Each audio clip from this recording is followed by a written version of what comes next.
Arts ફેકલ્ટીના પરિણામોના વિલંબ મુદ્દે યુવા શક્તિ ગ્રુપે પ્રતિક ઉપવાસ કર્યા હતા। આર્ટ્સ ફેકલ્ટીમાં પરિણામોના વિલંબનો વિવાદ થયો છે। મોડા પરિણામો વચ્ચે પરીક્ષાની શરૂઆતથી અનેક વિદ્યાર્થીઓ મૂંઝવણમાં મુકાઈ ગયા છે।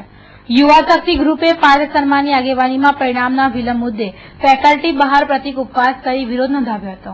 જે પીવાય, એસવાય અને એફઆઈ જે એન્યુઅલ સિસ્ટમ હતી, જેમાં એસવાય અને એફઆઈના ઘણા વિદ્યાર્થીઓ એક્ઝામ આપવા માટે રહી ગયા છે, જેથી યુનિવર્સિટી સત્તાધીશો છે તેમને એક્ઝામ લેવાની જ ના પાડે છે। એન્યુઅલ સિસ્ટમ હવે બંધ થઈ ગઈ છે, તો તેના માટે અમે પ્રતિક ઉપવાસ કર્યો છે। અને સાથે સાથે જે એક્ઝામ સેમિસ્ટર સિસ્ટમ છે, જેને 45 દિવસ ઉપર થઈ ગયા છે, ટીવાયના સ્ટુડન્ટ જેમને first sem, second sem, third sem અને ફોર્થ સેમની જે કેટીની એક્ઝામ આપી હતી, તેની હજુ સુધી એ લોકો રિઝલ્ટ નથી આપ્યા।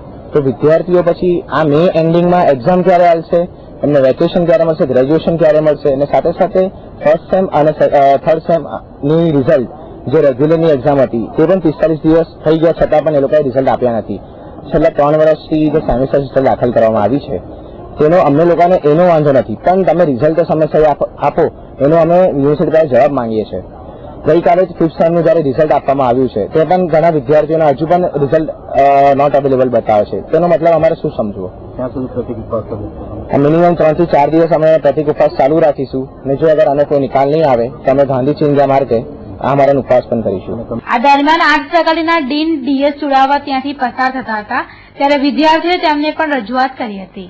ડીएस चुड़ावते जल्दी में जल्दी रिजल्ट आवશે તેવું આશ્વાસન આપ્યું હતું। रिजल्ट देखिए, रिजल्ट आ रहे हैं, परसों भी कुछ रिजल्ट आए हैं, उसके एक पहले भी आ रहे हैं। हर रोज टेबुलेशन का काम चल रहा है युद्ध गति से, और पुराने जो बैकलॉग का जो कुछ रिजल्ट्स का प्रॉब्लम था उसको एग्जाम सेक्शन एड्रेस कर रहा है, और मेरी दृष्टि से हर रोज कुछ रिजल्ट्स आ रहे हैं।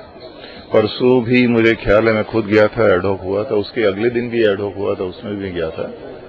તો પરિણામ મુદ્દે વિરોધ કરી રહેલા વિદ્યાર્થી નેતા પાર્થ શર્માએ આજે પ્રતિક ઉપવાસના બેનર સાથે પરીક્ષા બેડામાં પ્રવેશી પરીક્ષા આપી અનોખી રીતે પોતાનો વિરોધ નોંધાવ્યો હતો।